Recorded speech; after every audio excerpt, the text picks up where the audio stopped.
নমস্কাৰ বন্ধুসকল, পোনপ্ৰথমে আপোনালোকক স্বাগতম জনাইছোঁ এষ্ট্ৰশক্তি আছাম চেনেলটোলৈ। আজি আমি আলোচনা কৰিম 2025 চনৰ জুলাই মাহৰ মাহেকীয়া ৰাশিফল।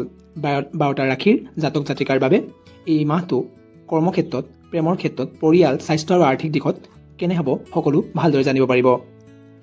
জুলাই মাহটো আপোনালোকৰ লাভজনক হ'বনে, কষ্টকৰ হ'বনে, বিপদজনক হ'ব, এই সকলো বিষয়ে সুন্দৰভাৱে এই ভিডিঅ'টোৰ যোগেদি আপোনালোকে জানিব পাৰিব। আৰু বন্ধুসকল, আপোনালোকে মোৰ চেনেলটো ছাবস্ক্ৰাইব কৰি দিব আৰু মোৰ ভিডিঅ'বোৰ আপোনালোকে কেনে পাইছে তাক লাইক আৰু কমেণ্টৰ যোগেদি জনাব। আমি আজি প্ৰথমে আৰম্ভ কৰোঁ মাহেকীয়া ৰাশিফলৰ প্ৰথমটো ৰাশি মেঘ ৰাশি। শিক্ষাৰ ক্ষেত্ৰত এই মাহত শিক্ষাৰ্থীয়ে নতুন আগ্ৰহৰ বিকাশ ঘটাব। উচ্চ শিক্ষাৰ বাবে নতুন স্কিলৰ সন্ধান ভাল ফল দিব। পৰিয়াল, পাৰিবাৰিক সম্পৰ্ক উন্নত হ'ব। পৰিয়ালৰ কোনো সদস্যৰ সফলতাৰ খবৰ আহিব পাৰে। তাৰপিছত সম্পৰ্কৰ ক্ষেত্ৰত প্ৰেমত আগ্ৰহ বৃদ্ধি, নতুন প্ৰেমৰ সূচনা হোৱাৰ সম্ভাৱনা। বিবাহিত জীৱনত বুজাবুজি আৰু আন্তৰিকতা থাকিব। আৰ্থিক দিশত লাভৰ সম্ভাৱনা আছে। অলাগতিয়াল খৰচ হ'ব পাৰে। সঞ্চয়ৰ দিশত মনোযোগ দিয়ক। স্বাস্থ্য সাধাৰণভাৱে সুস্থ থাকিব। মূৰৰ বা চকু বা হাড়ৰ সন্ধি সংক্ৰান্ত অসুবিধা দেখা দিব পাৰে। আৰু উপায় হৈছে আপোনাৰ এই সকলো বিপদৰ বা যিখিনি দুখ আছে বা কষ্ট হ'ব পাৰে সেইখিনিৰ পৰা পৰিত্ৰাণ পোৱাৰ উপায় হৈছে ৰঙা ফুল আৰু মিঠাই মন্দিৰত দান কৰক। মংগলবাৰে হনুমান চলিচা পাঠ কৰক। এইখিনি কৰিলে আপোনালোকৰ সেইখিনিৰ পৰা পৰিত্ৰাণ পোৱাৰ সম্ভাৱনা আছে। তাৰপিছত ৰাশিটো হৈছে বৃষ ৰাশি। শিক্ষাৰ ক্ষেত্ৰত হ'ব গৱেষণা, কলা আৰু নবীন বিষয়ত আগ্ৰহ বৃদ্ধি। শিক্ষাৰ্থীৰ বাবে বেছি অধ্যয়ন লাভজনক হ'ব। পৰিয়াল, পাৰিবাৰিক সম্পৰ্ক আনন্দময় থাকিব। কোনো সম্পত্তি সংক্ৰান্ত আলোচনা সম্ভৱ হ'ব পাৰে। আৰু সম্পৰ্কত স্থিৰতা আহিব। দাম্পত্য জীৱনত পৰস্পৰক বেছি বুজা প্ৰয়োজন। আৰ্থিকভাৱে কিছু দিশত লাভ হ'ব। বিনিয়োগৰ ক্ষেত্ৰত উপযুক্ত সময় হ'ব এই মাহটো। ব্যয় নিয়ন্ত্ৰণ কৰাৰ প্ৰয়োজন আছে। স্বাস্থ্যৰ ক্ষেত্ৰত ডিঙি, ডায়েবেটিছ বা খাদ্যজনিত সমস্যা দেখা দিব পাৰে।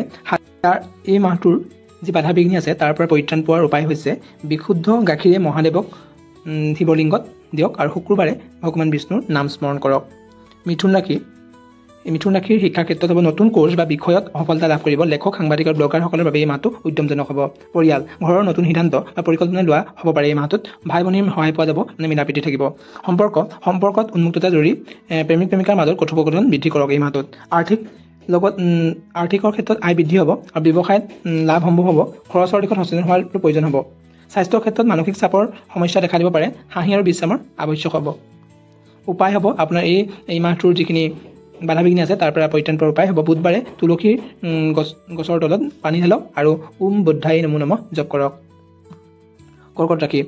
শিক্ষাৰ ক্ষেত্ৰত শিক্ষাৰ্থীসকলৰ এই মাহটোৱে ধৈৰ্যৰ মাহ হ'ব আৰু কেতবোৰ অসুবিধা থাকিলেও শেষত সফলতা লাভ কৰিব। পৰিয়ালৰ ক্ষেত্ৰত পাৰিবাৰিক সমস্যাৰ সমাধান হ'ব। কিছুমান সময় অভিমান বা একত্ৰিতকৰণ অনুভৱ হ'ব পাৰে। সম্পৰ্কত সংবেদনশীলতা বৃদ্ধি পাব। বিবাহিতাসকলৰ ভুল বুজাবুজি এৰাই একে লক্ষ্য ৰাখক। ভুল বুজাবুজি আছে আপোনালোকে সেই ভুল বুজাবুজি আঁতৰাই পিনে এটা লক্ষ্য ৰাখক। আৰ্থিক ক্ষেত্ৰত আয়ৰ তুলনাত খৰচ বেছি হ'ব। ঋণ বা অতিৰিক্ত দায় এৰাই চলা উচিত। স্বাস্থ্যৰ ক্ষেত্ৰত হজম আৰু এইবোৰ ঠাণ্ডা কাচিৰ সম্ভাৱনা আছে। আপোনাৰ বদ হজম হ'ব পাৰে, সেইবোৰৰ পৰা সম্ভাৱনা আছে। আৰু গৰম পানী আৰু আয়ুৰ্বেদৰ সহায় ল'ব। দুখখিনিৰ পৰা পৰিত্ৰাণ পোৱাৰ উপায় হৈছে চন্দ্ৰদেৱৰ পূজা কৰক। সোমবাৰে গাখীৰ আৰু চেনি মিশ্ৰিত জলেৰে অৰ্ঘ্য দিয়ক। সিংহ ৰাশি। শিক্ষাৰ ক্ষেত্ৰত নাটক, সংগীত বা ৰাজনৈতিক শিক্ষাৰ্থীৰ বাবে শুভ সময়। মনোসংযোগেৰে অধ্যয়ন লাভজনক হ'ব। পৰিয়াল, ঘৰৰ মান সন্মান বৃদ্ধি পাব। পৰিয়ালৰ লগত বন্ধুত্বপূৰ্ণ সম্পৰ্ক থাকিব। সম্পৰ্কত গৌৰৱ আৰু অহংকাৰ ত্যাগ কৰি আন্তৰিকতা বজাই ৰাখিব। নতুন সম্পৰ্কৰ সম্ভাৱনা। আৰ্থিক দিশত আয় বৃদ্ধিৰ লগতে খৰচো বৃদ্ধি হ'ব। আয় ব্যয়ৰ সাম্য বজাই ৰাখিবলৈ চেষ্টা কৰিব লাগিব। স্বাস্থ্য ৰক্তচাপ, হৃদৰোগৰ যি সমস্যা আছে তেওঁৰ বা গৰমজাতীয় আপোনাৰ গৰমত এতিয়া গৰমৰ কাৰণে আপোনাৰ অসুখ হ'ব পাৰে, দেখা দিব পাৰে। পানী বেছি খাই থাকিব এই মাহটোত, কাৰণ গৰমটো পৰিবই, সেইটো কাৰণে পানী খোৱাটো অত্যাৱশ্যকীয়। উপায় সূৰ্যদেৱৰ প্ৰত্যহে জলেৰে অৰ্ঘ্য। কন্যা ৰাশি। উচ্চ শিক্ষাৰ্থীসকলৰ বাবে এই মাহটো শুভ হ'ব। প্ৰতিযোগিতামূলক পৰীক্ষাৰ বাবে পৰিশ্ৰমে সুফল আনিব পাৰে। গৱেষণা আৰু সাহিত্যিকৰ ক্ষেত্ৰত সফলতা লাভ কৰিব। পৰিয়ালৰ ক্ষেত্ৰত গৃহ জীৱন শান্তি বজাই থাকিব। পৰিয়ালৰ সৈতে ধৰ্মীয় কাৰ্য অংশগ্ৰহণ সম্ভৱ হ'ব পাৰে। বয়স্ক সদস্যৰ মতামত গুৰুত্ব দিয়ক। সম্পৰ্কৰ ক্ষেত্ৰত প্ৰেমৰ ক্ষেত্ৰত মিশ্ৰিত ফল দেখা দিব। সন্দেহ বা অভিমানৰ পৰা বিৰত থাকিলে সম্পৰ্ক উন্নত হ'ব। বিবাহিতসকলে ধৈৰ্য আৰু সন্মান বজাই ৰাখক। আৰ্থিক ক্ষেত্ৰত ব্যয় আৰু দান দুয়ো একেই হ'ব। আয়ৰ কিছু অংশ সঞ্চয় কৰিবৰ পৰা সম্ভাৱনা আছে। লগতে বাজেট মানি পিনি চলা উচিত হ'ব। স্বাস্থ্যৰ ক্ষেত্ৰত সাধাৰণ স্বাস্থ্য ভালে থাকিব। শাৰীৰিক সক্ৰিয়তা বজাই ৰাখক। মুড চুইং বা মানসিক চাপৰ পৰিহাৰ কৰক। উপায় হৈছে আপোনাৰ হনুমানজীক ৰঙা প্ৰসাদ আগবঢ়াওক আৰু প্ৰতি মঙলবাৰে হনুমান চলিচা পাঠ কৰক। তুলা ৰাশি শিক্ষাৰ ক্ষেত্ৰত শিক্ষাৰ্থীৰ বাবে এই মাহটো উন্নত হ'ব। উচ্চ শিক্ষাৰ্থীসকলৰ বাবে বিদেশী সুযোগ পোৱাৰ সম্ভাৱনা, বিদেশত পঢ়িবলৈ যোৱাৰ সুযোগ পোৱাৰ সম্ভাৱনা আছে। সাধাৰণ শিক্ষাটো মনোনিৱেশেৰে অগ্ৰগতি হ'ব। তাৰপিছত পৰিয়ালৰ ক্ষেত্ৰত পাৰিবাৰিক সুখ শান্তি বজাই থাকিব। বন্ধু বান্ধৱৰ সহায় পোৱা যাব। পাৰিবাৰিক অনুষ্ঠানত অংশগ্ৰহণ আনন্দদায়ক হ'ব। তাৰপিছত সম্পৰ্কৰ ক্ষেত্ৰত প্ৰেম সম্পৰ্কত কিছু সমস্যাৰ সৃষ্টি হ'ব পাৰে, কিন্তু কথোপকথনেৰে এই সমস্যা সমাধান সম্ভৱ হ'ব। বিবাহিতসকলৰ একেই লক্ষ্য লৈ আগবঢ়া উচিত। আৰ্থিক ক্ষেত্ৰত বৃহস্পতিৰ কৃপাৰে আয় বৃদ্ধি পাব। আপোনাৰ বৃহস্পতিৰ কৃপাৰ কাৰণে আপোনাৰ আয় বৃদ্ধি হ'ব। লগতে বিনিয়োগৰ ক্ষেত্ৰত বেছি আচলতা প্ৰয়োজন। আপুনি ক'ত বিনিয়োগ কৰিব সেইটো আপুনি নিজে চিন্তা কৰি ল'ব। অহেতুক খৰচ এনেই নকৰিব। যিটো দৰকাৰ নাই সেইটো এনেই খৰচ কৰাৰ প্ৰয়োজন নাই। স্বাস্থ্যৰ ক্ষেত্ৰত সাধাৰণভাৱে সুস্থ থাকিব। হজম আৰু বদহজমৰ সমস্যা হ'ব পাৰে। সেয়ে খাদ্য আৰু বিশ্ৰামৰ ওপৰত গুৰুত্ব দিয়ক। আৰু এই মাহটোৰ বাধা বিঘিনিৰ পৰা পৰিত্ৰাণ পোৱাৰ উপায় হৈছে মন্দিৰত আপুনি সেৱা কৰক। আৰু শুক্ৰবাৰে গধূলি বেলা আপুনি ঘিউ ল'ব লাগিব। ঘিউৰে আপুনি চাকি জ্বলাই মা লক্ষ্মীক নমস্কাৰ কৰক বা আপুনি প্ৰণাম জনাওক। বৃশ্চিক ৰাশি শিক্ষাৰ ক্ষেত্ৰত শিক্ষাৰ্থীয়ে মনোযোগ বজাই ৰাখিবলৈ চেষ্টা কৰিব লাগিব। পৰীক্ষাত সফল হ'বলৈ অধিক পৰিশ্ৰম প্ৰয়োজন হ'ব। পৰিয়াল ঘৰত মতভেদ বা মানসিক দূৰত্ব দেখা দিব পাৰে।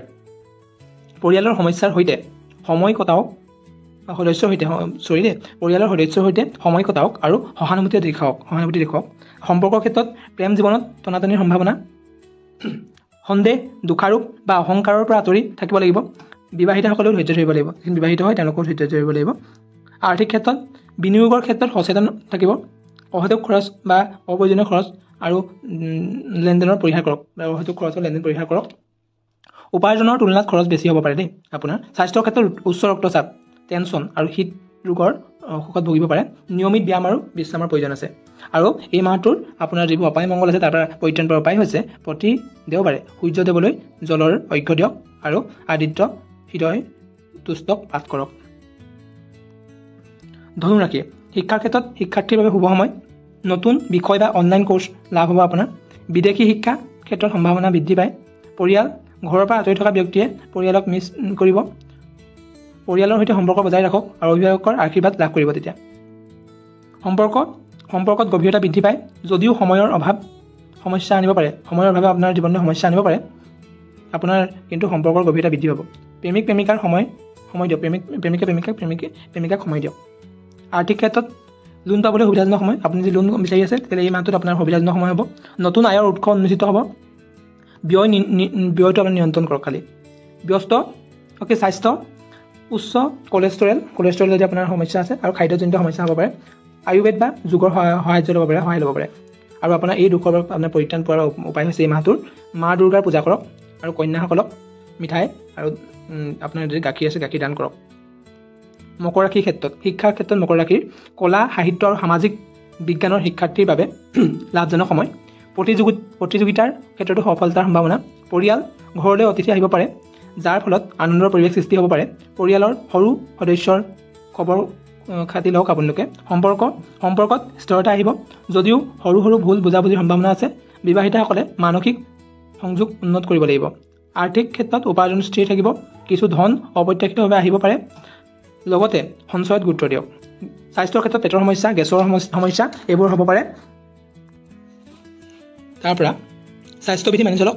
দীঘলীয়া সময় মনখিনি থাকিলে মেডিটেশ্যন কৰক। আৰু দীঘলীয়া সময়ত আপুনি অলপ সময় লৈ আপুনি মেডিটেশ্যন কৰক। তেতিয়া আপুনি এইবোৰৰ পৰা পৰিত্ৰাণ পাব।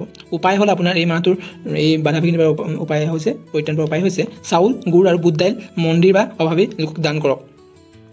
তাৰপিছত কুম্ভ ৰাশি শিক্ষা হৈছে মধ্যমীয়া ফলাফল লাভ কৰিব। কিছু বিভ্ৰান্তি থাকিব পাৰে। সেয়ে শিক্ষক বা পৰামৰ্শদাতাৰ সহায়ত দূৰ কৰক। পৰিয়ালৰ ক্ষেত্ৰত ভাই ভনী বা বন্ধুসকলৰ সহায় লাভ সম্ভৱ আছে। পৰিয়ালৰ খং, জেদী মনোভাৱে এৰাই চলাটো উচিত হ'ব। সম্পৰ্ক সম্পৰ্কত চিন্তা বা ভয় থাকিব পাৰে স্বচ্ছতা আৰু বিশ্বাসী সফলতা আনিব দাম্পত্য যৌথ সিদ্ধান্ত লওক দাম্পত্যসকলে আপোনাৰ যৌথ সিদ্ধান্ত লওক দুজনে মিলি সিদ্ধান্ত লওক অকলে সিদ্ধান্ত ল'ব এই মাহটোত আৰ্থিকৰ ক্ষেত্ৰত অচিনাকি বিনিয়োগ এৰি চলিব উপাৰ্জন হ'লেও সঞ্চয় কঠিন হ'ব নিয়মত বাজেট প্ৰস্তুত কৰক স্বাস্থ্যৰ ক্ষেত্ৰত আপোনাৰ যি স্নায়ু ৰোগ আছে বা মস্তিষ্কৰ চাপ মানে আপোনাৰ টেনশ্যন দেখা দিব পাৰে মুড চুইং অভাৱক গুৰুত্ব দিয়ক মুড চুইং বা আপোনাৰ মানে মনটো এটা সেই কামত নবহিব পাৰে সেইটো কাৰণে আপুনি সেইটোৰ ওপৰত গুৰুত্ব দিয়ক উপায় হৈছে আপোনাৰ এই দুখ যদি আছে এই মাহটোত তাৰ পৰিত্ৰাণৰ উপায় হৈছে প্ৰতি শনিবাৰে হনুমান চালিচা পাঠ কৰক আৰু ৰঙা ৰঙৰ বস্ত্ৰ দান কৰক আৰু শেষৰটো ৰাখি হৈছে মীন ৰাশি শিক্ষাৰ ক্ষেত্ৰত শিক্ষাৰ্থীয়ে মনোসংযোগ বজাই ৰাখিবলৈ অভ্যাস গঢ়িব লাগিব সৰু সৰু সফলতা আত্মবিশ্বাস বৃদ্ধি